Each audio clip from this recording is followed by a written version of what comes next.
مسلمانوں کا جو باہمی تعلق ہونا چاہیے، مومن کا جو تعلق باہمی ہونا چاہیے امت مسلمہ کا،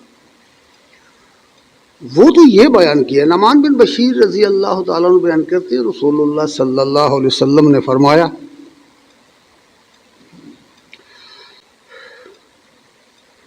کہ مسلمانوں تم دیکھو اور کرو، آپس میں ایک دوسرے کے ساتھ رحم دلی کے ساتھ پیش آؤ،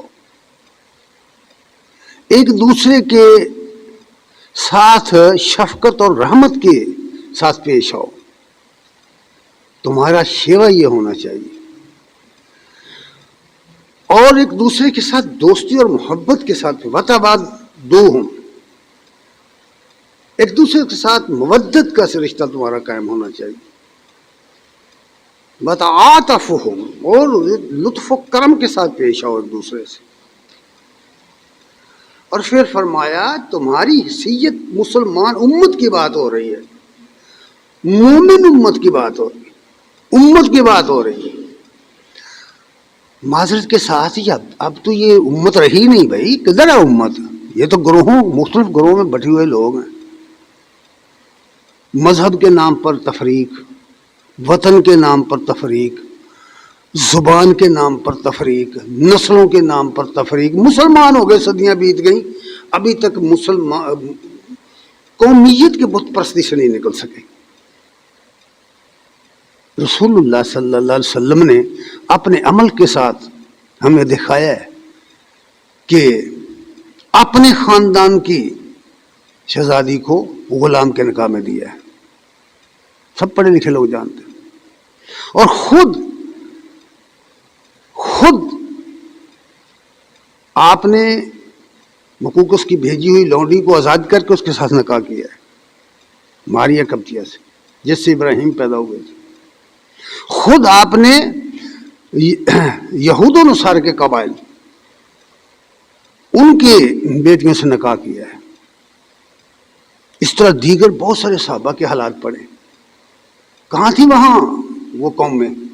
قومیت کدھر گئی؟ ہمارے تو آج تک قومیت کے بت نہیں ٹوٹ سکے، قومیت کی پوجا کر رہے ہیں، وطن کی پوجا کر رہے ہیں، زبان کی پوجا ہو رہی ہے، اور بھائی خدا پرستی کدھر ہے؟ یہ تو دیگر بے شمار پرستیاں ہیں جن کی ہم کر رہے ہیں، اسلام کو سمجھا ہی نہیں۔ اس حوالے سے یہ بات کہی کہ تم امت جو ہو، تم امت مسلمہ، یہ جسد واحد کی طرح ہے، جس طرح ایک جسم ہوتا ہے، جس طرح ایک جسم ہوتا ہے اس طرح ہے امت مسلمہ۔ اذا اشتکا عضوا، اگر جسم کے کسی ایک عضو کو تکلیف ہو، ایک حصے کو تکلیف ہو، تو سارا جسم تداعی لہ سائر الجسد بالسہر والحمى، تو سارا جسم بے خوابی کا شکار ہو جاتا ہے، سارے جسم کو بخار آ جاتا ہے، ایک سر دکھ جائے، ہاتھ دکھ جائے، زخمی ہو جائے، تو فرمایا پورا جسم مضطرب ہو جاتا ہے۔ اس طرح تم ہو، تو پوری امت ایک جسم کی مانند ہو۔ کیا واقعی ایسا ہے؟ اس وقت کی بات ہو رہی، 1 ارب سے 1.5 ارب کے قریب آبادی ہے مسلمانوں کی دنیا میں، مسلمانوں کی نام نہاد مسلمان، اتنی بڑی آبادی پوری دنیا میں کسی قوم کی نہیں۔ تو پھر نتیجہ کیا ہے؟ اگر ہم لوگ زمین کا نقشہ دیکھیں تو زمین کے سب سے بہتر حصے پر مسلمانوں کی حکومتیں ہیں۔ آپ یورپ سے شروع ہو جائیں اور مشرق بعید تک چلے جائیں، آپ دیکھیں گے کہ زمین کا بہترین حصہ مسلمانوں کے قبضے میں ہے۔ عرب سے شروع ہو جائیں، مصر سے، مراکش سے شروع ہو جائیں، نقشہ دیکھیں، اور ملائیشیا تک چلے جائیں، اور اس کے بعد آپ سمندروں کا دیکھیں نقشہ۔ 4 بڑے آبی راستے ہیں دنیا میں، 4 بڑے آبی راستے تجارت کے، یہ چاروں مسلمانوں کے قبضے میں۔ معدنیات کے سب خزانے، سب ذخائر مسلمانوں کے قبضے میں۔ تیل کی اس زمانے میں سب سے بڑی دولت ہے پیٹرول کی، وہ مسلمانوں کے قبضے میں،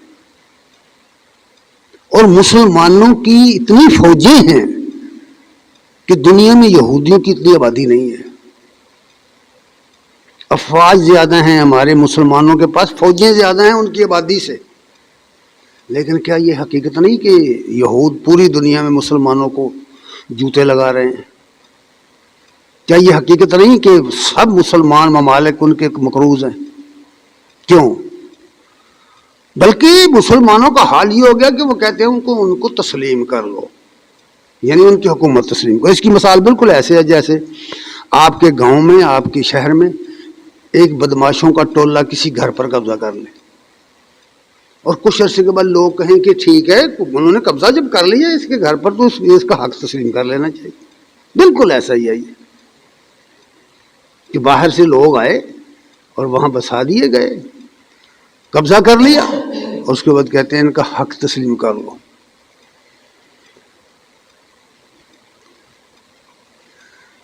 قرآن کہتا ہے کہ یہ تمہارے سب سے بڑے دشمن جو ہیں وہ یہ ہیں، یہود ہیں، یہ تمہارے دشمن ہیں، یہ ایک دوسرے کے سرپرست ہیں۔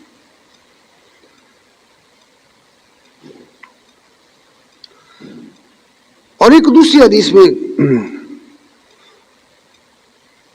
کہتے ہیں کہ رسول اللہ صلی اللہ علیہ وسلم نے فرمایا المومنون کرجل واحد، مومنوں کی جماعت جو ہے، مومن امت جو ہے، یہ ایک شخص کی مانند ہے، ایک شخص کی مانند۔ ان اشتکا عینہ واشتکا کلہ، جب اس کی آنکھ دکھتی ہے تو اس کا پورا جسم دکھتا ہے۔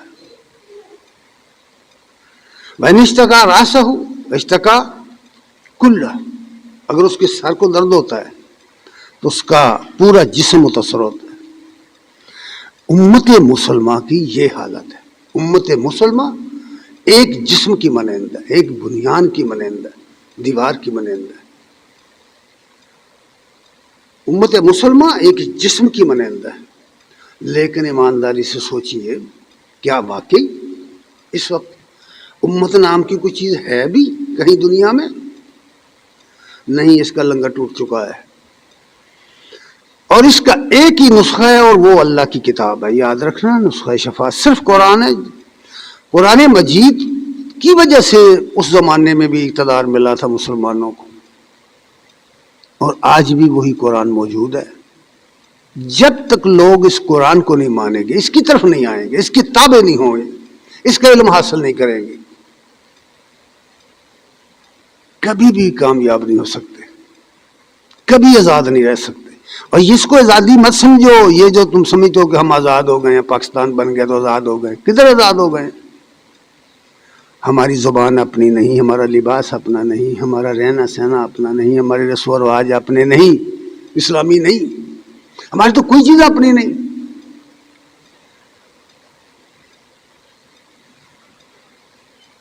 تھا جو نہ خوب وہی بتدریج خوب، غلامی میں بدل جاتا ہے قوموں کا ضمیر۔ یہی بات کہی ہے نا۔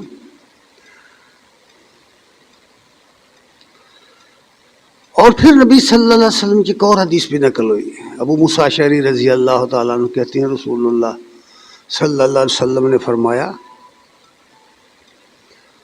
قال المومن للمومن کالبنیان، مومن مومن کے لیے دیوار کی مانند ہے، یشد بعضہ بعضا، جس طرح ایک اینٹ دوسری کو پکڑ کر پیوست ہو جاتی ہے، اسی طرح پھر آپ نے ثم شبک بین اصابع، پھر آپ نے اپنی انگلیوں کو اپنے ہاتھوں میں اس طرح کر کے فرمایا اس طرح امت مسلمہ ہے، امت مسلمہ کے لوگوں کو فرمایا اس طرح ہو جانا چاہیے۔ جب ہم یہ چیزیں پڑھتے ہیں قرآن میں، حدیث میں، تو اس کا کوئی نمونہ دنیا میں ہمیں نظر نہیں آتا۔ اور پھر یہ بات بھی بتائی کہ لوگوں ہی سمجھ ہوشیار باش، یہ تمہارے جو دشمن ہیں، یہ جن کو جو اللہ اور اس کے رسول کے جو منکر ہیں، منکرین حق، ان کے بارے میں یہ بات صاف صاف بتا دی۔ یہ سورہ صف مدینہ کے آخری زمانے میں نازل ہوئی تھی۔ فرمایا ہے کہ یریدون لیطفئوا نور اللہ بافواہہم واللہ یتم نورہ ولو کرہ الکافرون.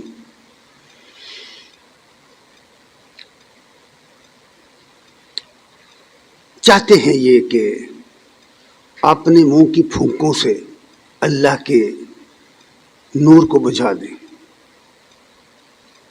اپنے منہ کی پھونکوں سے یعنی اپنے پروپیگنڈا سے. اسلام کے خلاف پروپیگنڈا جو ہے وہ بہت طویل زمانے پر محیط ہے.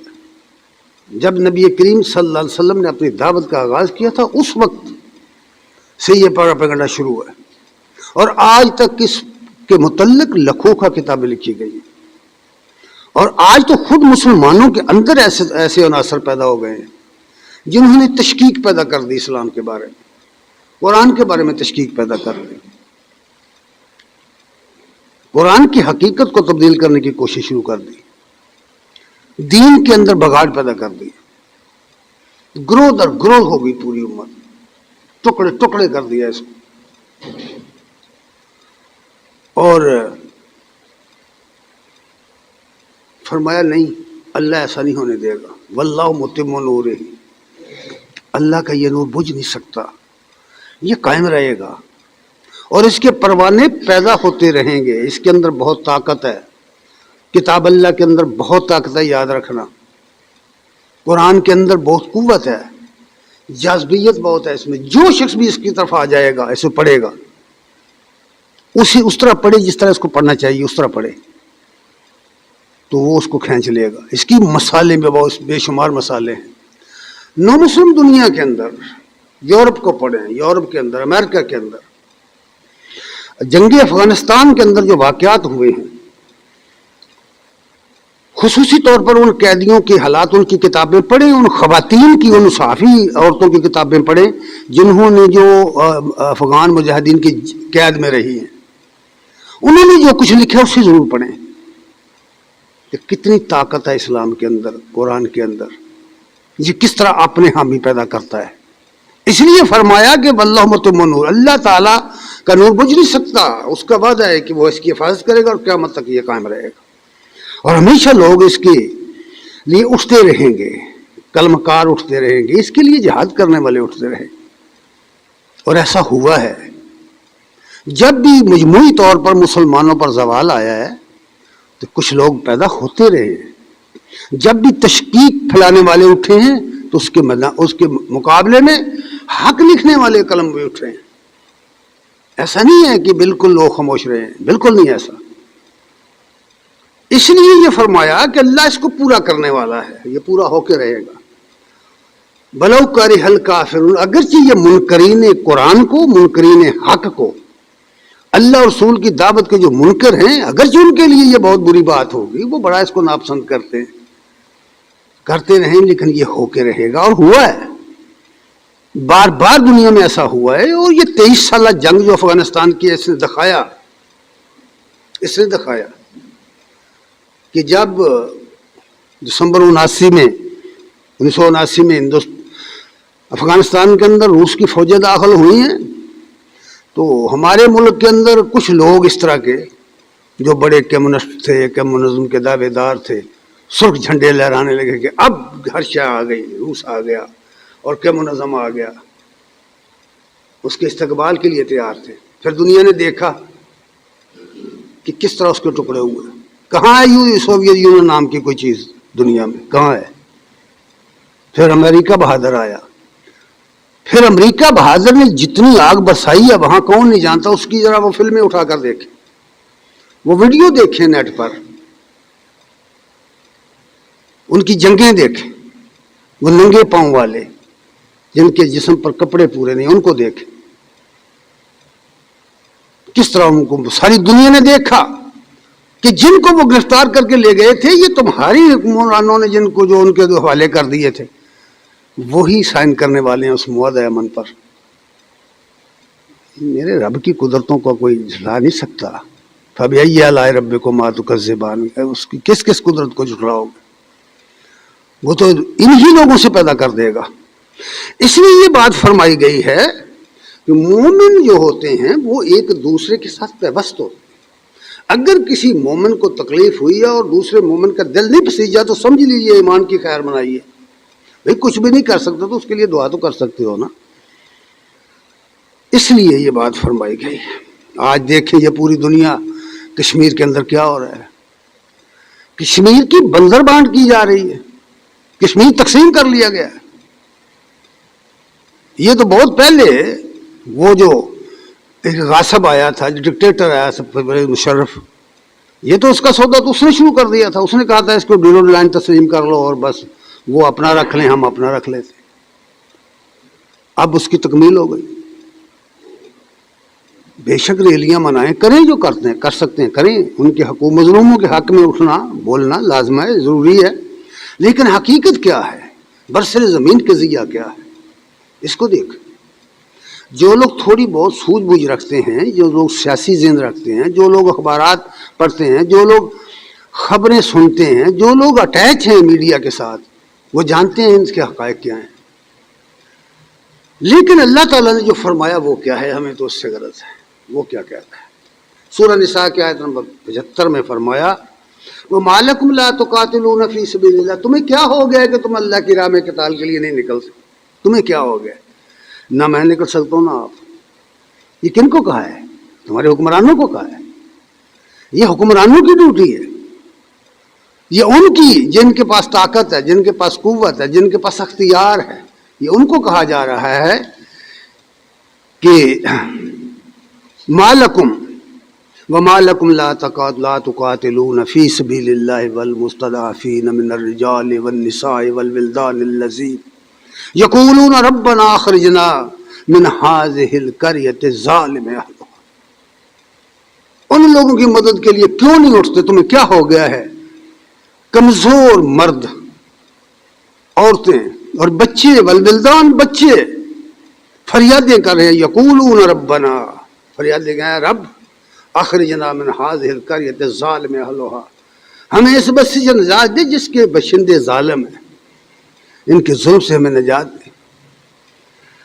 وَاجْعَلْ لَنَا مِن لَّدُنْكَ وَلِيًّا وَاجْعَلْ لَنَا مِن لَّدُنْكَ نَصِيرًا. اے اللہ ہمارے لیے کوئی مددگار بھیج.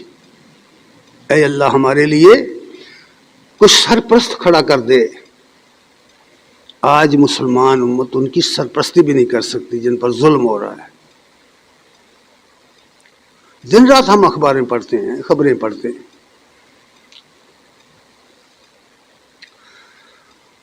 حضرات گرامی قدر, آج پورے ملک میں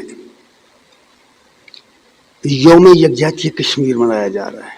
ٹھیک ہے, جلسے جلوس ہونے چاہیے, ان کے حالات بیان ہونے چاہیے, کشمیر کے مسئلے کو اجاگر کرنا چاہیے اقوام عالم کے اندر. اس میں کوئی شک نہیں کہ بہت پہلے جب ملک تقسیم ہوا تھا اس وقت بھی یہ مسئلہ اس وقت سے ہی ہے, اور اس وقت سے یہ طے ہو گیا تھا کہ بھئی حق خود ارادیت ساری دنیا میں یہ تسلیم کیا گیا ہے, ساری دنیا کی قوموں نے تسلیم کیا ہے کہ کسی بھی شخص کو اس کی مرضی کے بغیر اس پر قبضہ نہیں کیا جا سکتا, اسے غلام بنا کے نہیں رکھا جا سکتا. اس کو آزادی دو, وہ اپنی آزاد مرضی سے جدھر جانا چاہتا ہے جائے, جہاں رہنا چاہتا رہے. بنیادی حقوق دو اس کو, لیکن وہ نہیں مل رہے. آج وہ دن منایا جا رہا ہے. لیکن چونکہ میں نے پہلے کہا کہ ہم لوگ کلمہ گو ہیں, اور بڑا فخر ہے ہمیں کہ ہمارے لیے جنت کے پھاٹک کھلے ہیں, کیونکہ ہم امت محمد صلی اللہ علیہ وسلم ہیں, ہم نبی کریم صلی اللہ علیہ وسلم کی امتی ہیں. بڑا احسان کیا ہم نے کہ ہم اس کا کلمہ پڑھتے ہیں. نہ نماز, نہ روزہ, نہ حج, نہ زکوٰۃ, نہ کوئی نیک عمل, کچھ بھی نہیں. بس ہمارا اتنا احسان کام ہے کہ ہم اس کے امتی. اس لیے جنت کے پھاٹک ہمارے لیے کھلنے چاہیے. علامہ اقبال نے شکوہ لکھا ہے, پڑھے لکھے لوگ جانتے ہیں, بانگ درا میں, اور اس میں بہت کچھ لکھا ہے. پڑھیے, ہے تو وہ سارے پڑھنے والا. وہ کہتا ہے کہ یہ ہم نے تیرے دین کے لیے یہ کیا وہ کیا, تیرے قرآن کو سینے سے لگایا کس نے, تیرے کعبے کو جبینوں سے سجایا کس نے. بڑی شکوہ شکایت کی. پھر اس کا جواب لکھا، پھر کچھ عرصے بعد اس کا جواب لکھا. وہ جواب بھی وہ کمال کا جو اللہ کی طرف سے آیا. اس میں چند اشعار لکھتے ہیں، اللہ کی طرف سے لکھتے ہیں کہ اللہ فرماتے ہیں، شاعر کا اپنا تخیل ہے بھائی، یہ بات یہ رنشیر ہے. فرمایا تو مٹ نہ جائے گا ایران کے مٹ جانے سے، تو مٹ نہ جائے گا ایران کے مٹ جانے سے، نشہ میں کو تعلق نہیں پیمانے سے. میں کس چیز میں ہے، کس بوتل میں ہے، کس برتن میں ہے، اس کو کوئی تعلق نہیں ہے. وہ نہ اپنا نشہ کم نہیں کرتی. وہ اجمی کے اندر ایمان آ جائے یا عربی کے اندر آ جائے، اس کی کوئی حقیقت نہیں. قوموں کی حقیقت نہیں، ایمان کی حقیقت ہے. یہ بات سمجھائیے. ہے یہاں یورش تاتار کے افسانے سے، ہے یہاں یورش تاتار کے افسانے سے، پاسباں مل کے کعبے کو سن مخانے سے. نہیں نہ جانتے ہم نہیں جانتے یہ تتار کا افسانہ کیا تھا، یہ کیا تھا. جانتے ہیں لوگوں نے نام تو سنا ہے ہلاکو کا، لوگوں نے نام تو سنا ہے چنگیز خان کا، لوگوں نے نام تو سنا ہے تیمور کا. یہ بھی سنا ہے کہ کس طرح انہوں نے قتل کر کر کے انسانوں کی سروں کے ڈھیر لگا دیے تھے. پھر ہوا کیا؟ یہ بھی سنا ہے کہ بغداد کی اینٹ سے اینٹ بجا دی تھی. یہ بھی سنا ہے کہ وہاں کی لائبریریاں جلا کے خاک کرستر کر دی گئی تھی. یہ بھی سنا ہے کہ 18 لاکھ آدمی غلام بنایا گیا تھا اور کئی روز تک وہاں قتل عام ہوتی رہی تھی. سنا ہے. لیکن پھر یہ بھی سنا ہے کہ اسی کی اولاد میں سے مسلمان پیدا ہو گئے. یہی بات کہہ رہے ہیں کہ ہے یہاں یورش تاتار کے آئینے افسانے سے، پاس بامل کے کعبے کو صنم خانے سے. میں پہلے کہہ چکا ہوں نا کہ اس دین کے اندر، اس قرآن کے اندر اتنی پاور ہے کہ یہ اپنے حامی خود پیدا کر لیتا ہے. کوئی پڑھے صحیح ہے اس کو؟ پڑھتے ہی نہیں.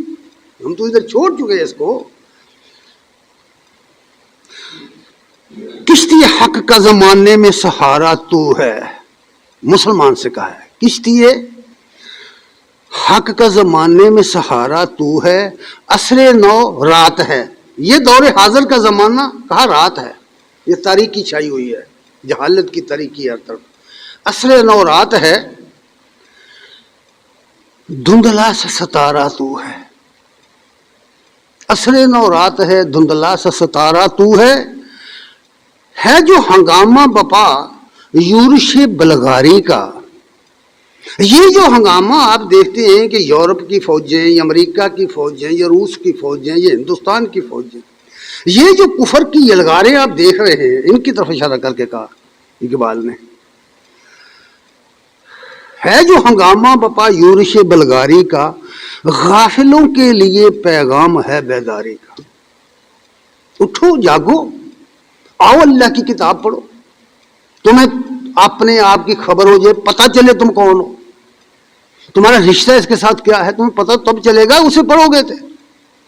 اگر اسے پڑھتے ہی نہیں، اس کی طرف آتے ہی نہیں، تو کیسے ملے گا ایمان؟ اس لیے کہا کہ غافلوں کے لیے پیغام ہے بیداری کا.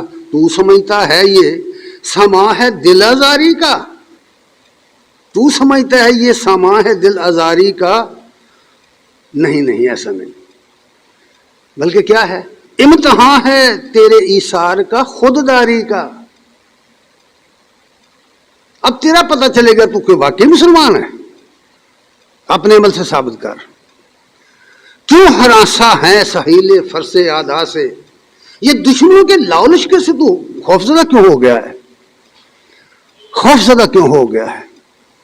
یاد رکھیے جب امریکہ نے فوجیں اتاری تھی نا افغانستان میں،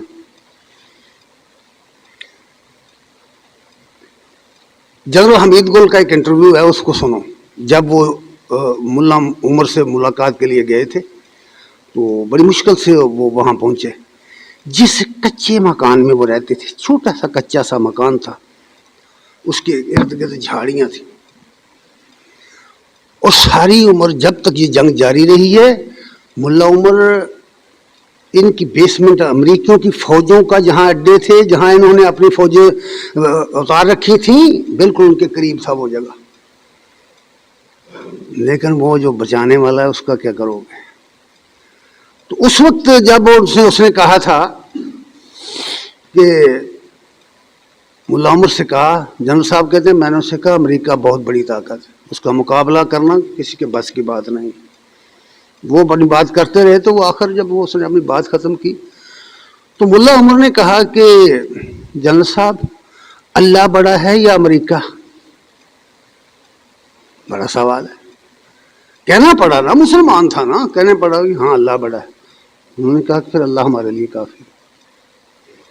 اور وہ جو اقبال نے کہا ہے نا کہ مومن ہے مسلم ہے تو بے تیغ بھی لڑتا ہے سپاہی، کافر ہے تو شمشیر پہ رکھتا ہے بھروسہ، مومن ہے تو بے تیغ بھی لڑتا ہے سپاہی۔